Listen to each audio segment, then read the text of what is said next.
فیض حمید نے ادارے کے خلاف جا کر پی ٹی آئی کی مدد کی۔ جو لوگ فیض حمید کے ساتھ تھے ان کے خلاف کارروائی ہوگی۔ وزیر اعظم کے مشیر رانا ثناء اللہ کی بول کے پروگرام بس بہت ہو گیا میں گفتگو، کہا ماضی میں جتنے کیسز بنتے تھے اس میں فیض حمید کا نام ہوتا تھا، مجھ پر جو منشیات کا کیس بنا اس میں بھی ان کا نام لیا گیا، آرمی چیف کے لیے جو نام دیے گئے تھے اس میں بھی فیض حمید کا نام شامل تھا۔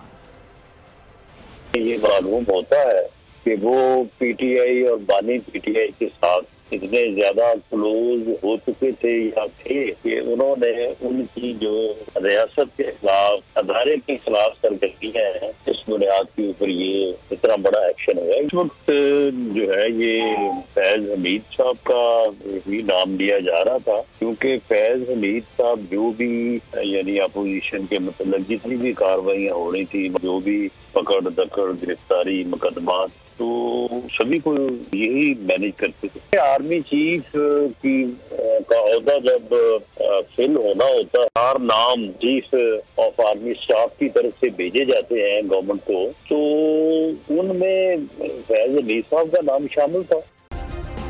سبسکرائب کریں اور بیل دبائیں تاکہ کوئی خبر رہ نہ جائے۔